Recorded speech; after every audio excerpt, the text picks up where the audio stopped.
Graça e paz, irmãos. É um prazer estar aqui mais uma vez em nossa aula online. Espero que essa aula encontre você com saúde e que Deus possa abençoar a sua vida. Nós vamos começar fazendo uma oração. Senhor Deus, pedimos a Tua bênção, a Tua graça, o Teu poder e a Tua virtude para esse momento especial em que estamos aqui. Que essa matéria, que essa aula possa abrir, o Senhor, o conhecimento, o entendimento e a vida dos Teus servos para as Tuas verdades. Assim nós oramos agradecidos pelo privilégio de poder ministrar na vida desses Teus servos. Assim nós oramos em nome de Jesus. Amém. Amém. Glória a Deus. Bom, nós estamos aí, estudando, como desde o começo, a história dos avivamentos e a história dos batistas nacionais. E, é claro, nessa história a gente vai vendo também os principais avivamentos e o que esses avivamentos causaram em toda a história. Amém? Nós procuramos levantar todos os dados sobre esses avivamentos e sobre também a desenrolar da história batista até chegar nos batistas nacionais. Espero que eu tenha conseguido passar essas informações de forma bem clara para você. Amém? Nós vamos aqui do nosso sisteminha, para a gente poder ter uma ideia melhor do que nós vamos conversar hoje. Amém? Bom, como nós vimos aí naquele quadro, que eu tenho trazido constantemente, nós vimos aí a grande variedade de novos grupos que foram surgindo a partir da Reforma. Grupos que eu acredito que eram mais antigos, como os anabatistas, e que vieram se desenvolvendo paralelamente às igrejas que eram consideradas igrejas oficiais. Os anabatistas sempre foram perseguidos em todo o tempo, inclusive durante a Reforma e depois da Reforma também, continuaram sendo perseguidos inclusive pelos reformados. O que acontece com tudo isso é o que nós vamos ver a partir de agora. Uma das coisas importantes que eu quero mencionar aqui é que o nome Batista, ou seja, começou a surgir lá com David Joris, tá? Ele era um discípulo de Melchior Hoffman, como nós vimos, e ele começa a chamar as suas igrejas como batistas. Depois nós vimos aí ao longo do tempo, em seguida, iniciar-se a Igreja Batista na Holanda, que foi para a Inglaterra, e depois para os Estados Unidos. Bom, o avivamento, ou seja, essas mudanças, essas transformações, apesar de parecerem que eram ruins em si, principalmente por causa das perseguições, das mortes, das guerras, o cristianismo cresceu. Cresceu de 1600 para 1700, que é o período que nós vamos ver daqui a pouco, de 125 milhões de cristãos para 155 milhões de cristãos. Tá? Isso é um crescimento muito grande, e nesse processo que nós vamos conversar, a gente volta um pouquinho atrás para a gente poder relembrar de algumas coisas, e eu vou falar também de John Clark, que era um médico, que era conhecedor de grego, de hebraico, e que foi um dos principais fundadores também da Igreja Batista na América, tá bom? O que nós temos a partir dessa nossa aula? Nós vamos rever algumas coisas, vamos rever alguns assuntos que são importantes, aqui para a gente poder tratar desses temas, para a gente poder tratar dessas ideias e podermos verificar o quanto isso foi importante para a história. Aqui nós tínhamos visto que o Roger Williams, em 21 de dezembro, ele vai para os Estados Unidos, e é nascido em 21 de dezembro até 18 de abril de 83, de 1603 até 1683, ele vai para os Estados Unidos e para poder iniciar um local, na verdade, para aqueles grupos minoritários que eram que estavam envolvidos em novidades, né, em coisas novas. Então, Roger Williams, quando ele vai para lá, ele vai nessa condição, tá? Para iniciar. Ele era um dos que estavam contra uma série de situações, uma série de coisas que estavam acontecendo na Europa, e principalmente na Inglaterra. Então ele vai com essa condição e vai trabalhar ali, né, com essa condição de tratar disso. O que acontece é que a nossa história, e não se conta muita coisa, sobre o que aconteceu realmente ali. John Clarke, né, que é ele era um anabatista, e ele então era um médico, como nós dissemos, conhecedor de grego e de hebraico. Ele viveu na Inglaterra por algum tempo. Ele veio lá da Europa, viveu na Inglaterra por algum tempo, e ele acaba indo para os Estados Unidos. Tá? John Clarke é que vai ser essa pessoa que vai fazer uma reivindicação, né, para que haja um local. E é ele que compra dos indígenas uma área de terra. John Clarke, ele acabou encontrando o Roger Williams e acabou pregando para o Roger Williams e tratando Roger Williams, ao mesmo tempo que se torna um batista, né, também convence o John Clarke a se tornar batista. Então, as ideias começam a estar, né, na vida deles. O que acontece a partir daí é que é interessante. A gente vai ver que tinham várias igrejas, né, que estavam iniciando nos Estados Unidos. Nós vimos na semana passada essas igrejas, né, as igrejas batistas aí, que são consideradas batistas históricas, né, e essas duas primeiras igrejas, eles têm aí uma série de situações, porque na verdade todas as duas foram construídas em Rhode Island. Rhode Island é uma ilha, né, que John Clarke ele compra essa ilha, na verdade, dos indígenas. E é nesse local que vai acontecer o estado, né, de Rhode Island, aonde ali vão se desenvolver as igrejas batistas.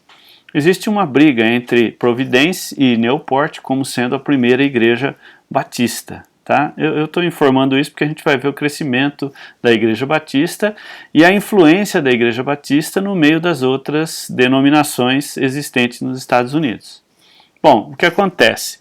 Que Roger Williams e John Clarke são as duas figuras que vão se desenvolver. John Clarke, quando ele criou essa igreja de Newport, não era uma igreja com o nome batista, era um nome anabatista. Tá? Todos os participantes eram anabatistas. E quase todas as pessoas que participavam da igreja, por exemplo, de Providência, né, muitos deles eram anabatistas. Rapidamente, essas igrejas elas foram crescendo, né, elas foram se desenvolvendo aí e foram crescendo, e muitas outras igrejas foram surgindo ao longo do tempo. Tá? A gente vai ver aí, a gente já viu da outra vez, né? Eu pus aqui várias igrejas que foram surgindo, né, em quase todos os Estados Unidos. Todas essas igrejas, na verdade, elas vieram justamente do trabalho batista, tá? Ou anabatista. Como eu tinha dito, o David Joris ele agrupava os anabatistas em torno do nome Batista, né? E ele começou a fazer isso por volta de 1500 e pouquinho, 1550. E por isso muitas dessas igrejas são, na verdade, ou eram, né, anabatistas que assumiram o nome Batistas e se desenvolveram ali no sul dos Estados Unidos e cresceram e se tornou a maior convenção batista na América. O que aconteceu é que as ideias batistas começaram a fazer parte de toda a condição americana, ou seja, a ideia de você ter um Estado laico, de você ter uma igreja que o Estado não interfira, um Estado que a igreja não interfira diretamente, mas através das pessoas que participassem, a ideia de não batismo infantil, mas o batismo já de adulto, o batismo por imersão, e tudo isso foi se desenvolvendo ali no meio daqueles grupos. O que acontece é que essa mudança, essa transformação, vai causar um grande movimento dentro da própria igreja. Bom, depois da gente ter visto isso, a gente vai ver agora alguns movimentos, né, de avivamento. Os primeiros focos de avivamento, na verdade, ocorreram na Europa após a metade do século XVI. Tá? Então, depois de 1550, começa a ter esses focos de avivamento, ou seja, as pessoas queriam uma transformação da sociedade, uma transformação do cristão. Eles não aceitavam o cristão como era, e em 1670, na Alemanha, o Philip Spencer, como nós já vimos, organizou uma reunião com estudos bíblicos, né, como nós estamos vendo aí. E era assim, era nas casas, onde as pessoas oravam, buscavam o Senhor, estavam ali reunidos e tal, e surgiram desse movimento as obras sociais, tá? E também um novo vigor espiritual, tanto na igreja luterana como em muitos outros. E fundaram os campos missionários aí, né? Locais aonde eles estavam fazendo. Esses grupos, né, que eram formados nas casas, eram pequenos grupos de pessoas que propunham estudar e debater a Bíblia, né? Ou seja, eles estavam constantemente buscando, e isso causou esse avivamento nesse movimento, né, através do Philip Spener, e o Spener foi um dos principais responsáveis para que houvesse o início, né, do pietismo, tá? O pietismo justamente valorizava a experiência individual de cada cristão. Então ele buscava, né, a ideia era justamente essa, né, ele buscava que houvesse essa condição, né, em que as pessoas deveriam ter uma experiência pessoal com o Senhor e trabalhar. E com isso gerou missões, gerou um trabalho muito grande no meio desses grupos em especial, tá? A gente vai ver que esse movimento ele vai continuar gerando frutos, né? E aí nós vamos ter, né, o avivamento dos morávios que nós já conversamos da outra vez. Tá? Em 1727 começa o trabalho morávio, né? Aí passando do 1600 para 1700, né? E aí no século XVIII já, os morávios eles começaram a buscar o Senhor em oração. E de repente houve um derramamento do Espírito Santo sobre eles. Esse derramamento aconteceu quando duas moças, né, foram lá para se entregar para Jesus e tal. E aí nesse trabalho, né, nessa situação que aconteceu, o que foi que ocorreu aí? Eles começaram a orar e jejuar, e houve o choro, o quebrantamento, manifestação entre as crianças, e eles iniciaram um movimento de oração que durou mais de 100 anos. Isso foi lá na República Tcheca hoje, tá? O despertamento em Renhor dá início a um movimento dos irmãos morávios, que nada mais é do que um trabalho de evangelismo e de missões. Tá? Nikolaus von Zindorf é o protagonista, né, um dos protagonistas desse movimento. Ele era um conde e ele estava lá nas terras onde onde Calvino era o principal, né, representante. E esse movimento que aconteceu ali no meio deles acabou causando uma grande transformação na vida, e houve os primeiros trabalhos missionários. Eles começaram, depois de orar e de buscar, eles começaram a levar o que estava acontecendo no meio deles para outros moravianos, para outros que estavam entrando naquela mesma ideia, e muitas pessoas começaram a se envolver com isso. E aí eles enviaram 2 missionários, né, o Leonard e o David, para as Índias Ocidentais. Então foram os primeiros missionários que eles enviaram. Mas não ficaram só isso, não. Aí os morávios acabaram indo para a Groenlândia, para Lapônia, para a Geórgia, para Deber em St. Thomas, né? Foram lá para o Suriname, para a África do Sul, para a Goiânia, para Argélia, para Ceilão, né? O atual Sri Lanka, e também para a Romênia. E se espalharam o trabalho missionário para muitos locais onde não se conhecia sobre Jesus, não se tinha ideia sobre Jesus, e pregando o Evangelho. O Zinzendorf, né, o conde Zinzendorf, ele tentava manter os morávios ali, o movimento ali, próximo de Lutero, sem problema nenhum, mas ele não conseguiu. Os inimigos acabaram expulsando ele daquelas terras, né? E eles tiveram que sair daquelas terras e tiveram que abandonar ali. Primeiro o conde ele passou por vários locais, até pela Inglaterra e depois para os Estados Unidos, onde estavam ali os irmãos morávios. E eles se desenvolveram, né? Essa jornada, né, que levou eles até a América, eles estabeleceram uma base missionária, tá? Lá na Pensilvânia.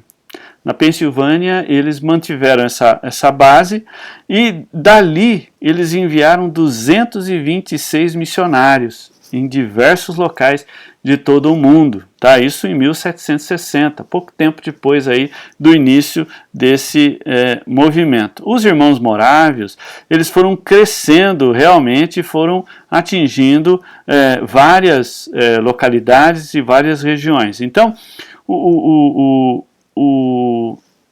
primeiro movimento que gerou no meio reformado, né, no meio evangélico, missões, foram os irmãos morávios, que foram rejeitados lá pelos luteranos e por todo aquele pessoal, até o ponto deles terem que se estabelecer também nos Estados Unidos, tá? Em 1753 acontece um fato interessante. A Bíblia em português é lançada por João Ferreira de Almeida. Até então, em português, a gente tinha alguns pedaços da Bíblia. Isso foi ótimo para a cultura de língua portuguesa em todo o mundo, porque muitas pessoas tiveram acesso à Bíblia, né, na língua portuguesa. E depois, é claro, a gente vai ver que os católicos começam a mudar. Também em 1774, Quebec, né, que fica no Canadá, ela concede também liberdade religiosa lá no seu território. Isso foi fantástico para a época, né? Foi muito bom e permitiu que houvesse um avivamento, um crescimento da igreja ali naquela região, tá? Ali na região do Canadá, e que foi algo incrível. Bom, o que aconteceu? Esse movimento, né, essas renovações, né, essas transformações acabaram causando um grande crescimento, como nós vimos já, né?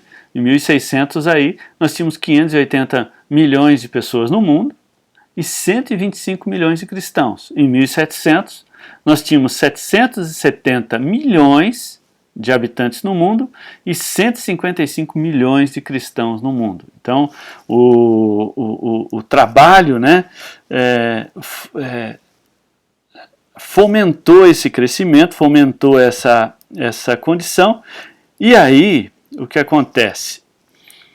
Começa, nesse período, o trabalho missionário batista, né? A gente não pode dizer, por exemplo, que as igrejas batistas inglesas que foram para a América e todos os batistas, eles foram para lá para missões. Na verdade, eles foram para lá, foi na verdade uma migração, né? Foi fugir daquelas perseguições que estavam acontecendo, e eles então saem lá da Europa e da Inglaterra e vão para os Estados Unidos e vão formando os grupos que nós acabamos conhecendo.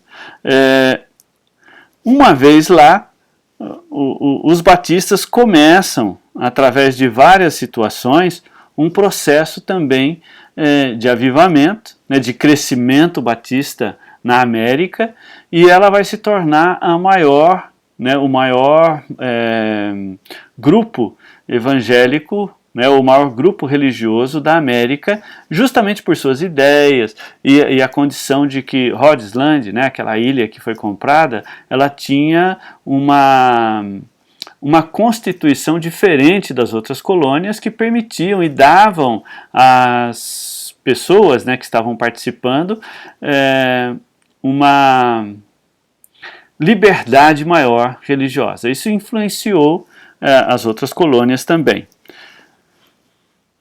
O que acontece a partir daí? Bom, o período, né, que a gente está vendo vai se desenvolvendo outros avivamentos. O próximo que a gente vai verificar, deixa eu voltar aqui, é do Jonathan Edwards. Bom, foi um grande despertamento, né, que aconteceu em Plymouth, em 1630. Um pequeno grupo de peregrinos, né, se estabeleceram nessa região, e a partir daí eles tinham uma ideia, eles queriam, né, realmente que nos Estados Unidos a sociedade fosse mais pura, mais, né, consciente das suas dependências e tudo mais. Só que com o tempo esses peregrinos abandonaram um pouco essas ideias, principalmente porque eles começaram a ter certos recursos financeiros, melhorar de vida e tal, mas entre eles tinha o Jonathan Edwards, né? E o George Whitefield, que são os dois que nós vamos conversar um pouquinho agora. Eles são grandes avivalistas, havia uma consciência de alcançar os não crentes e fortalecer os já convertidos, né? Na Nova Inglaterra, no EUA, né, nos Estados Unidos, numa população de 300 mil pessoas, houve entre 30 e 40 mil conversões e houve fortalecimento moral nos lares, fundações, né, de cursos teológicos e de obras sociais. Bom, o primeiro sermão que o Jonathan vai ministrar é Deus glorificado na dependência do homem.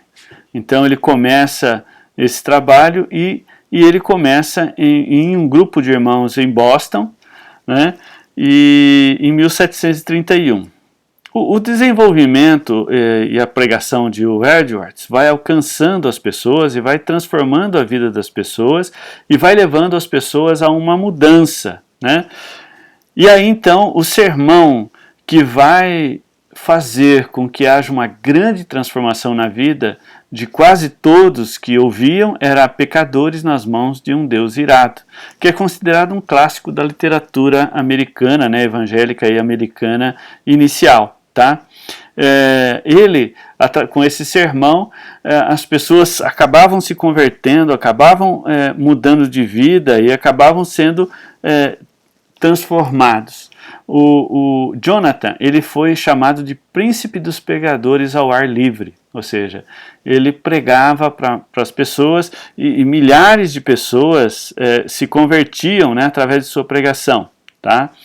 E ele pregou durante 35 anos na Inglaterra e nos Estados Unidos e quebrou as tradições estabelecidas a respeito da pregação e abriu caminho para a evangelização de massa. Então ele que vai dar aquela ideia de evangelização, porque milhares de pessoas se vinham para ouvir as suas pregações e e foram alcançadas pelo poder de Deus. Muitas pessoas nos Estados Unidos estavam afastadas de Deus nesse período, né, e voltaram para o Senhor, e outros que nunca haviam conhecido Jesus passaram a conhecer através desse pregador, né, Jonathan Edwards. Bom, o que acontece é que as coisas vão continuar aí, né, acontecendo. A gente vai ver que os avivamentos, eles não param, né? E o próximo, né, a ser alcançado aí é o John Wesley, tá? John Wesley, a história dele é interessante. Ele tinha uma frase, né, que ele dizia: eu me coloco em chamas e o povo vem para me ver queimar. Então a ideia de John Wesley, o que ele está ministrando, é basicamente isso. E no século XVII, John Wesley, na verdade, ele veio dos Estados Unidos para ministrar para os índios, para os indígenas americanos, e aí chega aqui, ele tem um grande problema, ele percebe que está faltando alguma coisa na sua vida, e ao voltar com o navio, ou vir com o navio, não me lembro bem da história, né? Ele encontrou alguns irmãos morávios que estavam indo ministrar. E estava uma tempestade e estava perigo o barco afundar. O que aconteceu é que John Wesley estava lá preocupado com o barco que iria afundar, e enquanto que os morávios estavam tranquilos, porque eles tinham certeza que Deus tinha um propósito na vida deles, né? E aí então, preocupado com aquilo, ele se aproximou dos morávios, e aí então ele acabou descobrindo algo maravilhoso, e depois de ter ido novamente para a Inglaterra, ele é alcançado pelo poder de Deus, e aí começa o processo na vida de John Wesley, que vai alcançar milhares de pessoas, como nós vamos ver agora em alguns momentos. Nós já tínhamos visto um pouquinho, né? Nós vamos aprofundar. Bom, John Wesley, no século XVII, além de milhares de convertidos e encaminhados para a santificação cristã, houve também obras sociais dignas de destaques. Então a gente vai ver aqui esses destaques, né, que são importantes para o nosso bate-papo.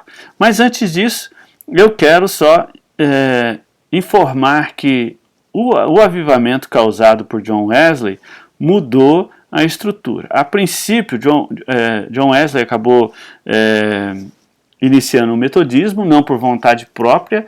Ele queria que todo mundo permanecesse na igreja da Inglaterra, só que ele costumava dar trabalho evangelístico para as pessoas que eram leigas e formar pequenos grupos, né, em casa, de oração, de busca, e sempre tinha um líder nesse pequeno grupo.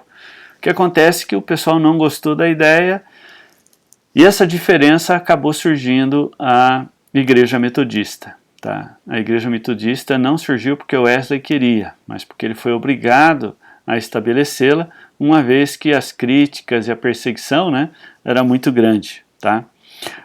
O John Wesley e o Whitefield, os dois juntos, eles pregavam muito, né, e as pessoas, multidões iam ouvir John Wesley pregar. Chegou uma vez de ir até 20 mil ouvintes em um dia para ouvir o John Wesley pregar. Esse movimento, né, era tão intenso que muitas pessoas eram levadas a chorar conforme ele ministrava. E não é porque ele levava as pessoas a chorar, não. Ele pregava com calma, tranquilo e tal, mas o poder de Deus, o Espírito Santo, né, tocava nas pessoas, descia nas pessoas, e as pessoas choravam como crianças. Enquanto ele não orasse pelas pessoas, por aquela pessoa que estava chorando, ela não se sentia bem, e aí era uma coisa, né, incrível. Tá? Os cultos que ele fazia começavam às 7 horas da manhã de domingo. Geralmente tinham de 5 mil a 6 mil ouvintes nesse culto de domingo de manhã. Num desses cultos, né, John Wesley começou a observar o que acontecia enquanto ele estava pregando. Ele estava pregando, falando de Jesus, e ele começou a observar as pessoas. Ele via indivíduos bem vestidos, amadurecidos, repentinamente gritavam como se estivessem em agonia. né? Tanto homens quanto mulheres, dentro e fora dos prédios da igreja, tremiam e caíam no chão. Basicamente, a base daquilo que acontece até hoje. Em muitos avivamentos acontece isso. Além dessas coisas, né, John Wesley, ele arrecadava dinheiro aos pobres, né? Wesley distribuía para aqueles que tinham necessidade alguns víveres, né? Ele fazia com que chegasse alimentos para aqueles que precisavam. Ele também criou um compêndio de medicina, né? O Wesley escreveu e foi largamente difundido esse convênio. O apoio na reforma educacional, né? Ele ajudava ou fazia com que houvesse um apoio aí para criar-se a estrutura educacional. O apoio na reforma das prisões. Bom, por quê? A gente vai ver mais para frente algumas situações. A pessoa acabava devendo, não conseguia pagar, era presa porque não pagava, depois saía da prisão, não conseguia emprego, e aí virava bandido. É o que acontece geralmente, né? Então ele apoiava, né, a reforma nas prisões, né, para que tivesse uma condição das pessoas terem uma chance depois de sair das prisões. E o apoio à abolição da escravatura, né? Esse período de Wesley, né, alcançou milhares de pessoas e fez uma grande mudança. E como eu disse no começo, né, Wesley, algumas das ideias batistas, pode ser inconscientemente ou conscientemente, estavam dentro da sua teologia, da sua ideologia, né? E isso é muito bom, né? Ele tinha essa condição. Em agosto de 1770, haviam 29.460 membros, né, no grupo de Wesley, né, 121 pregadores e 50 zonas na Inglaterra, onde tinha pregação, 4 pregadores e 100 capelas nos Estados Unidos, né. Quando Wesley morreu, no dia 2 de março de 1791, haviam mais de 120 mil metodistas nas suas sociedades. Em 2012, né, haviam 70 milhões de membros da Igreja Metodista no mundo. O avivamento alcançou esse grupo de pessoas de forma tremenda, de forma incrível, né? Isso é muito importante, principalmente porque o avivamento, ele pode causar isso. Assim como ele pode causar uma perseguição, mas também ele pode causar um grande número de conversão. Bom, o próximo que nós vamos conversar é sobre o fundador da EBD, da Escola Bíblica, né, o movimento aí da Escola Bíblica. Bom, o que o movimento da Escola Bíblica tem a ver com o avivamento, com os batistas, né? E por que ele é tão importante? Bom, Robert Heinz é o fundador da EBD. A partir do momento que ele iniciou a Escola Bíblica, ela foi sendo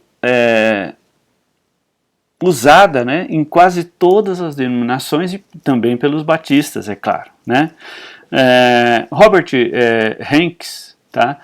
Ele fundou essa ideia da escola bíblica em 1780. A ideia não era simplesmente ensinar sobre Jesus, mas era ensinar a pessoa a ler e escrever com a Bíblia. Então o princípio era esse, era ler e escrever com a Bíblia. Por quê? Ele via muitas crianças abandonadas e essas crianças acabavam não atingindo, né, uma condição de vida boa.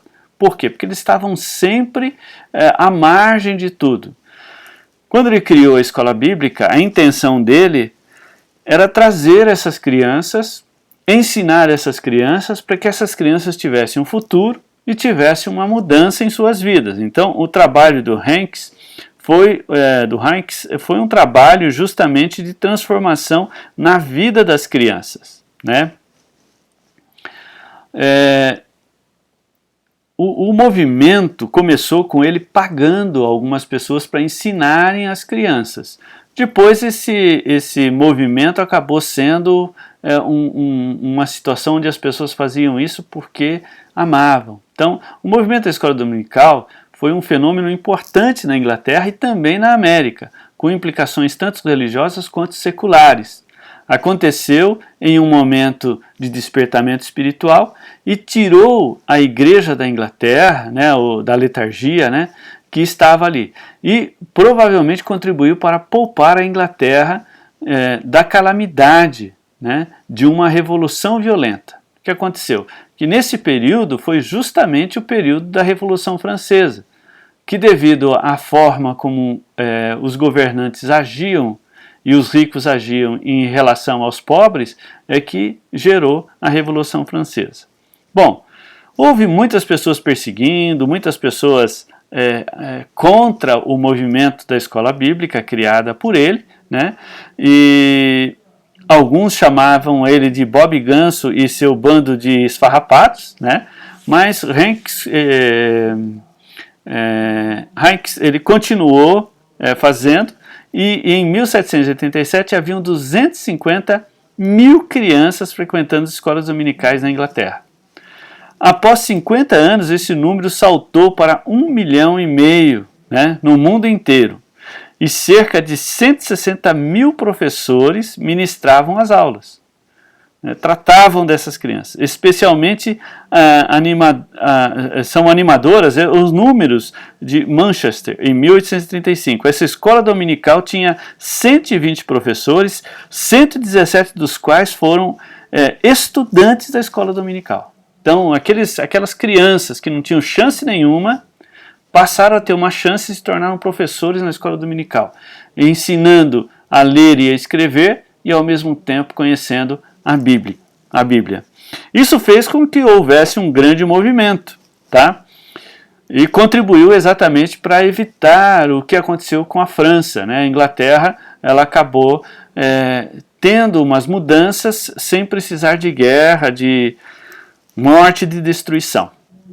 Tá? Então, o avivamento mundial cristão, ele deve muito a Robert Hanks pelo trabalho que ele fez, pela ideia que ele teve de tratar dessas crianças, né, de cuidar dessas crianças num momento difícil, né, da história, né, vamos dizer assim. Um momento bem difícil, principalmente porque não se tinha preocupação nenhuma. Bom, o próximo que nós vamos ver é o William Carey. Bom, com o William Carey começam efetivamente as missões batistas, tá? Na Índia. O William Carey, ele tinha essa ideia, tinha esse desejo de estar fazendo missões. Ele era um sapateiro, um homem simples, e lá na sua sapataria tinha um mapa, né, com os locais do mundo onde ele pretendia ministrar. E ele conseguiu transmitir seus desejos, os seus quereres para as pessoas que ele conhecia, alguns amigos e tal. E em 1791 foi fundada uma sociedade missionária. William Carey foi nomeado missionário juntamente com John Thomas e em 1793 seguiram para a Índia. Então eles foram enviados para esse trabalho pelos ministérios das igrejas batistas. Eles procuraram as igrejas batistas é que foram trabalhar, que foram pegar dinheiro. Na verdade, não eram as igrejas em si, eram pessoas cristãs dentro das igrejas que enviavam recursos para que esse trabalho pudesse acontecer. E eles, então, em 1793, William Carey chega lá na Índia e começa um processo de evangelização na Índia que vai... E aí, por causa disso, as igrejas batistas são consideradas o primeiro grupo nas missões, na época moderna a iniciar missões, né, fora de seus... do seu país, tá? Além do Carey, né, nós vamos ver aí que o movimento ele vai se desenvolver, ele vai tratar, né, dessa situação e vai causar algumas coisas interessantes. Bom, agora nós estamos falando aí do período de 1800, né, a 1900, tá? De 155 milhões de cristãos aí em 1700. Nós vamos ver aí o que vai acontecer nos próximos momentos da história, né? Nós temos aí um crescimento que vai ocorrer a partir daqui, e isso tudo também é devido a esse processo missionário. É claro que junto com esses processos missionários evangélicos, né, ou reformados, ou batistas e tudo mais, nós vamos ter em paralelo o movimento católico, que está enviando missionários, né, para vários lugares do mundo. Eu não estou citando esses movimentos que causaram também grandes movimentos cristãos. É claro que no final a própria Igreja Católica acaba mudando algumas coisas aí e acaba atrapalhando em alguns pontos, né? Principalmente porque a ideia era implantar o império, não era verdadeiramente ter-se uma igreja simplesmente, mas muitos que iam fazer esse evangelismo, né, sempre levavam a cultura local. Alguns que tentavam não levar a cultura local acabavam sendo perseguidos por isso. Bom, os cristãos chegaram aí em 1800 a 200 milhões, né, de cristãos no mundo. Então aumentaram em 45 milhões de cristãos, né, não está ali na listinha, mas eles cresceram para 200 milhões de cristãos no mundo, tendo uma população aí em 1800 de 900 milhões, né? Foi um crescimento grande também da população, né, mundial. Mas o que acontece nas missões? William Carey tinha um companheiro chamado William Ward, tá? Que é esse Ward, né? E ele encontrou um missionário congregacionalista no navio que estava indo para as Índias. Admirado da fé de William, o missionário Adoniram, que vocês estão vendo na foto aí, e a sua esposa Anne Judson, né, se converteram e foram batizados. Veja bem, eles eram congregacionalistas, William pregou o evangelho batista para eles, apesar deles conhecerem as doutrinas cristãs, foram convencidos, né, por este cristão batista e pediram o batismo e eles foram batizados nas águas, tá? Também junto com o grupo estava um outro, o Luther Rice, ou Rice, né, que também foi no navio e converteu-se juntamente com Adoniram e foi batizado também. Adoniram foi para a Índia, né, como já estava previsto aí, e seguiu um pouco além, né? Ele foi até a Birmânia e se tornou um grande missionário da Birmânia, tá? Ele ministrou ali na Birmânia e acabou levando muitas pessoas para Jesus. O Luther Reis voltou aos Estados Unidos, onde pediu ajuda às igrejas batistas da América para se sustentar, porque ele não conseguia ficar ali sem recursos, né? Porque era difícil de ministrar. As igrejas batistas se organizaram numa associação e foi criada a Convenção Geral da Denominação Batista nos Estados Unidos para missões estrangeiras. Então, o Luther Reese agora não era mais o recurso de pessoas da igreja, mas a própria Igreja Batista se reuniu numa convenção que não é a convenção que nós temos hoje, né? A convenção aqui é simplesmente para ajudar em missões, para trabalhar em missões. Então, existia um interesse muito grande e o Reese era um batista que se converteu no caminho, foi batizado pelo William, né? A sociedade fundada por William Carey não era exatamente uma cooperativa de igrejas, como nós dissemos, era uma sociedade. Já no outro caso, se tornou uma sociedade que trabalhava em função de levar o evangelho às outras nações. Então, essas pessoas começaram esse trabalho, esse processo de fazer missões e de alcançar vidas. Depois a gente vai ver que isso causou um crescimento muito grande nos batistas, e os batistas vão se tornar o terceiro maior grupo cristão do mundo. Ele vai ser maior do que os batistas, os católicos romanos e os católicos gregos, né, que vão se tornar os dois, são o primeiro e o segundo, e o terceiro grupo vão ser os batistas. Vamos ver, daqui a pouco a gente chega nessa parte, né? Tudo isso por causa das missões em si, né? Por causa das missões em si. Bom, a partir daqui começam grandes avivamentos, né? Esses avivamentos, né? E eles acontecem por causa da busca que as pessoas tinham de Deus. As pessoas começaram a buscar a Deus verdadeiramente, não mais simplesmente porque você tinha um grupo que estava trabalhando, mas porque as pessoas estavam buscando realmente Deus, estavam querendo Deus, tá? O primeiro avivalista importante que nós vamos tratar agora é o Charles Finney, tá? Charles Finney ele tratava de uma forma maravilhosa. Ele começou no século XVIII, né? E ele é um dos homens que foram instrumentos para liderar grandes avivamentos. Então, Charles Finney, ele foi poderoso na palavra, né?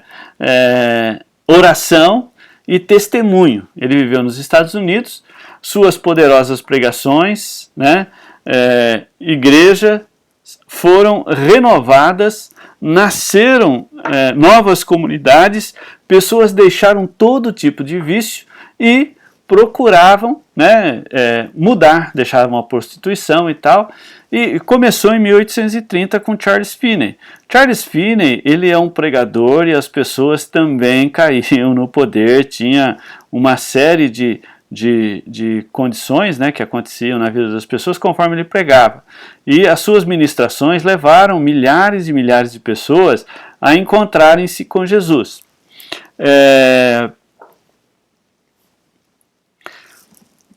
Até então, né, o que aconteceu aqui com Charles Finney foi a maior obra de Deus e o maior revivamento da religião que o mundo já viu. Em prazo curtíssimo.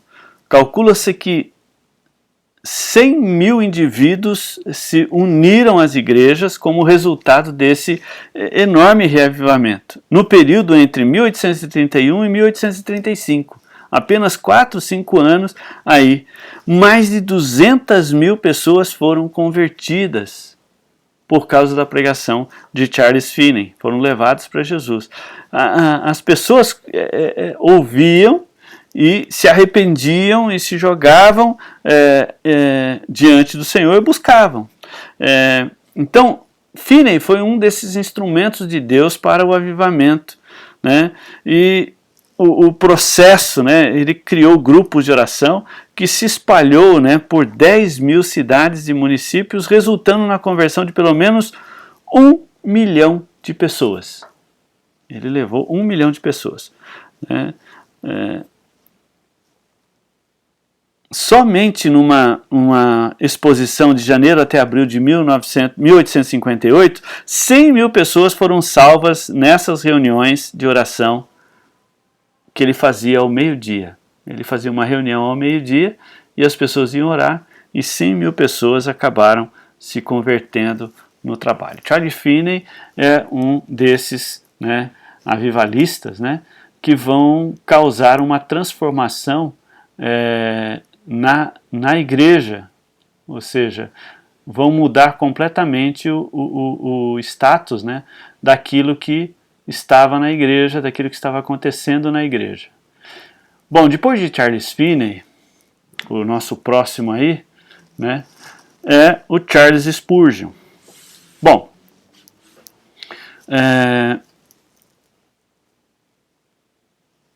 Charles Spurgeon é um caso à parte, tá? Ele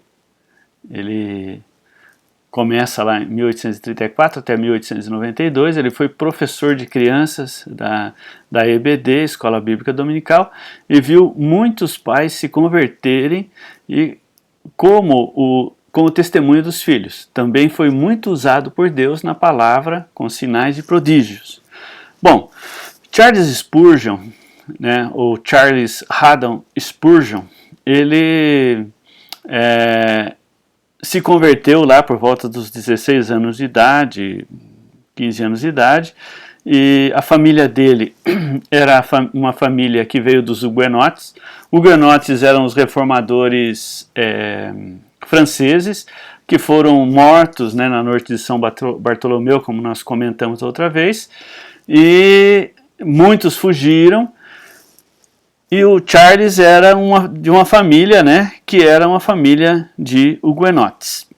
Eles foram, na verdade, para a Inglaterra, e lá o seu avô se tornou, ou fez parte, né, dos congregacionais. E Charles frequentou escola agrícola e uma série de situações, e ele lutava muito com essa necessidade. E ele acabou se convertendo e ele foi para ir para uma igreja e estava chovendo, então ele entrou na próxima igreja e ali então ele teve um impacto, né, de Deus. Bom, Charles Spurgeon, ele então se tornou um pregador até conhecido, né, numa igreja batista, numa pequena igreja batista. Ele era uma pessoa que falava de uma forma rude com as pessoas, ele era muito firme, né? Principalmente porque aquela pequena igreja que ele fazia parte era uma igreja que tinha uma audiência de pessoas que eram pessoas simples, que estavam sempre vivendo ali à margem das coisas, né? Um dia ele foi convidado para pregar numa igreja batista, uma grande igreja batista, e ele então foi lá e aos 17 anos fez a sua primeira pregação. Ele nem esperava que ele fosse ser chamado, né? Ele uniu as ideias batistas com as ideias reformadas, né? No caso aí a ideia de Calvino, né? do Calvino. Isso foi muito bom para ele, principalmente porque ele pôde alcançar outros grupos que não era costume, né? Não era costume alcançar. Ele começou a pregar e a igreja começou a se encher de pessoas. Era uma igreja grande, mas não cabia todo mundo. Eles acabaram tendo que alugar o Exeter Hall, né, um teatro, que tinha uma capacidade para 4.500 pessoas.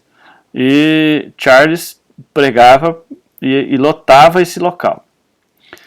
Não cabia mais os irmãos ali naquele local. Então, decidiu-se e a igreja então alugou o Surrey Music Hall, com capacidade para 12.000 pessoas sentadas, e o lugar ficou lotado, sem contar que quase 10.000 pessoas ficavam esperando lá de fora. Então, 22.000 pessoas vinham ouvir Charles Spurgeon.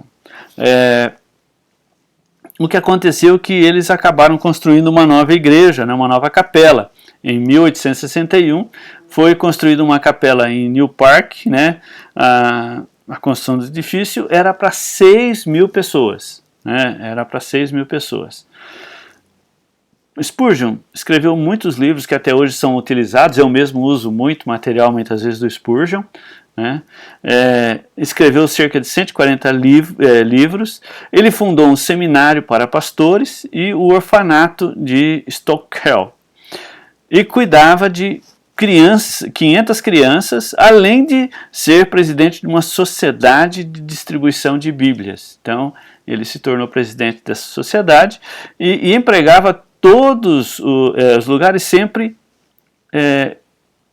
pregava em qualquer lugar onde lhe dessem oportunidade para pregar. Então, o Charles Spurgeon, ele foi um grande pregador num período onde a Inglaterra estava sofrendo com a peste negra, e ele continuava pregando ali até as famílias, mesmo com a peste, com a possibilidade de ele pegar a peste, ele não estava com medo, né?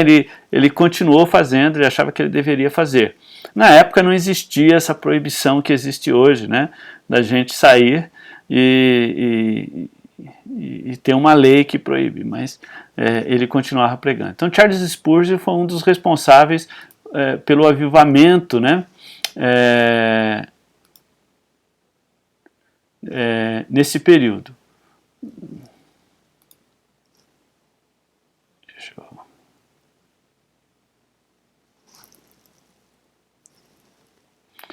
Bom, o próximo que nós vamos tratar aqui é o Hudson Taylor e a China, né? Hudson Taylor, ele chega à China. Ele era um metodista calvinista, né? Nós temos metodistas arminianos, ele era calvinista. Então a gente vai ter muitas essas misturas. Lembrando que os metodistas tinham alguns princípios batistas, né, que estavam no meio. Ele chega até a China, né? China, país que hoje é protagonista desse vírus que a gente está enfrentando, né? E que muitas coisas estão sendo ditas, a gente não sabe se isso tudo é verdade ou não, mas que a gente deve orar pela China e orar para que Deus abençoe. Bom, o que acontece é que o Hudson Taylor, ele vai à China, chegando lá, ele percebe o seguinte: a China está dominada agora pelo Império Britânico. E tudo que acontece lá na China, né, acaba afetando a evangelização. E, é claro, as pessoas, os missionários, eles tinham uma ideia não de levar a pessoa para Jesus, mas a mesma ideia que tinham os comerciantes, se aproveitar da China, se aproveitar da condição da China. Enquanto o Taylor, em si, ele não queria isso, tá? Taylor, ele procurava se vestir com as roupas dos chineses, né? Viver semelhantemente a eles, adquirir os costumes chineses para muitas coisas. Ele pregava o evangelho de forma simples e ele conseguiu entrar na China e causar uma grande mudança. Ele criou lá vários grupos e no final aí, na época da morte de Taylor, em 1905, haviam 205 campos missionários na China que ele havia criado. 849 missionários trabalhando e uma estimativa de 125 mil cristãos chineses que haviam sido alcançados naquela época pelas missões que o Hudson Taylor causou ou levou a China a acontecer.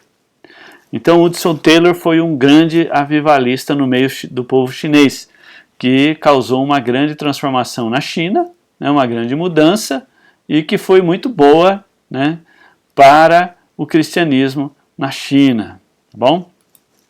Bom, o próximo que a gente vai ver é D.L. Moody. É o próximo avivalista que também vai levar aí um grande trabalho evangelístico para o mundo todo. Então, no século XVIII, né, 1837 a 1899, no ZEUA, mais de 500 mil pessoas foram a Cristo por este homem. Então, era bastante gente.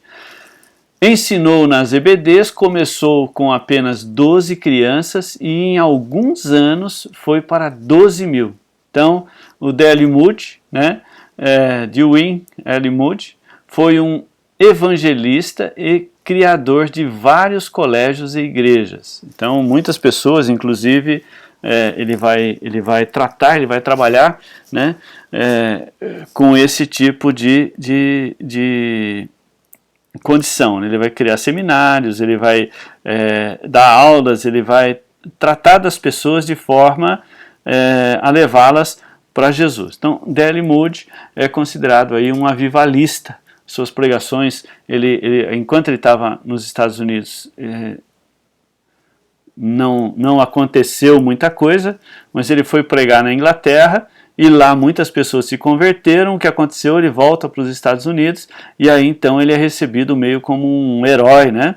E aí então começam a ouvi-lo e a realmente prestar atenção no que ele tinha para dizer e no que ele tinha que fazer, tá?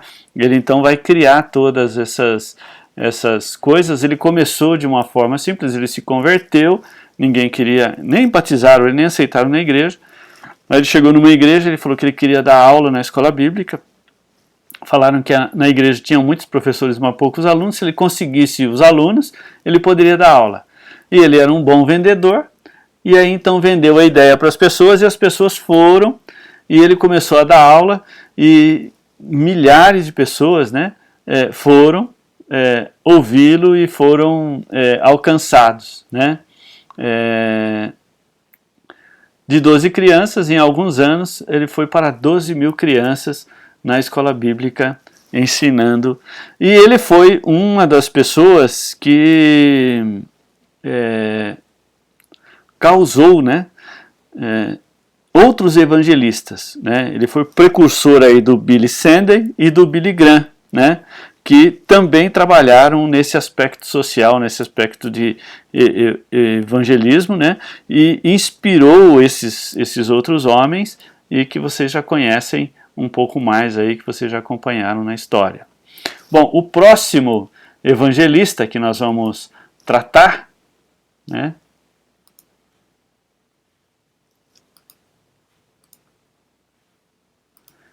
de vez em quando as coisas não funcionam como a gente quer, né?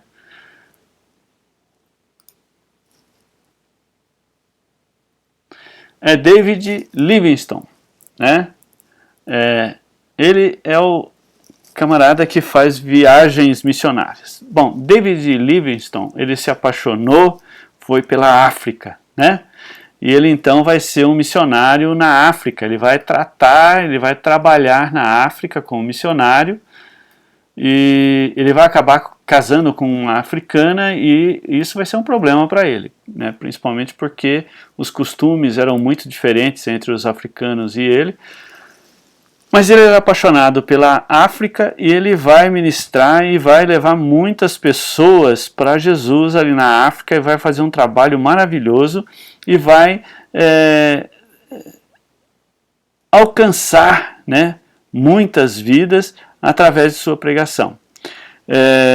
Ele fazia algumas viagens, ele queria levar o evangelho, e ele então arrumou rotas diferentes, né, passando, evangelizando, levando pessoas para Jesus em toda a África. E ele foi um dos responsáveis, né, por um grande número de cristãos existentes hoje na África. Tá? Começou em 1857 através da vida de David Livingstone, e que muitos missionários acabaram encontrando nele um bom exemplo e se tornaram missionários por causa da carreira de David Livingstone. Tá? Ele fazia então suas viagens missionárias pelo interior da África, evangelizando, falando de Jesus, e também buscando caminhos para que as pessoas, né, que ele evangelizava ali naquelas tribos onde a esposa dele vivia, tivessem chance de melhorar de vida e tivessem condições de melhorar de vida. Bom, o próximo importante aqui no nosso processo, né, no nosso trabalho que a gente está tendo, vai ser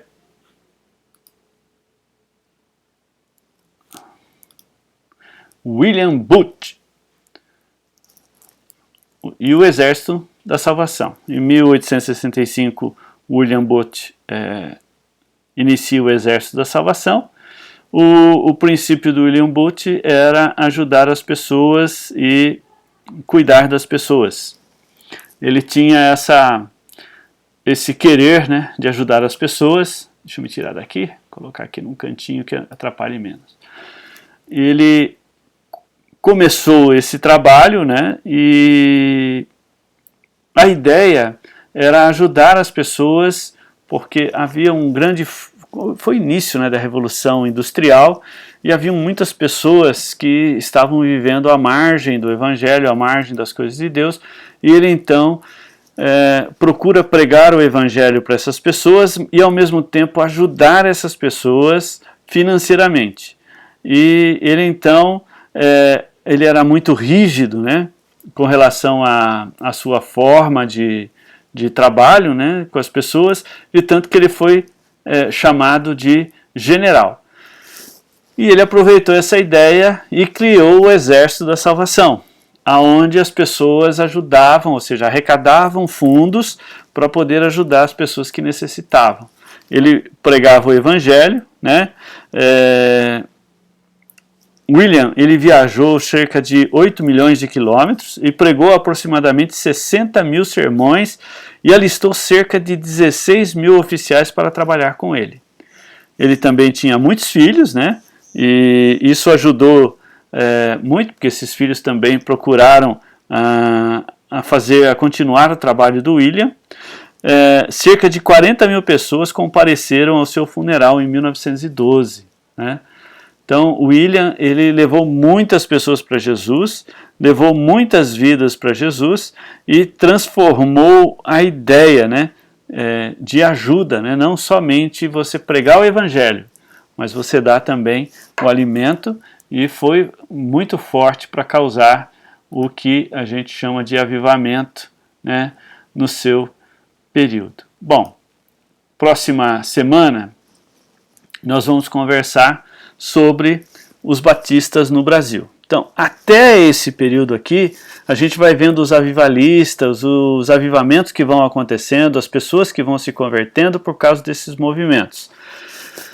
E as igrejas batistas que vão se formando e vão sendo uma grande quantidade de igrejas, né, que vai surgindo nos Estados Unidos, mas elas não ficam só nos Estados Unidos, elas vão se espalhando pelo resto do mundo.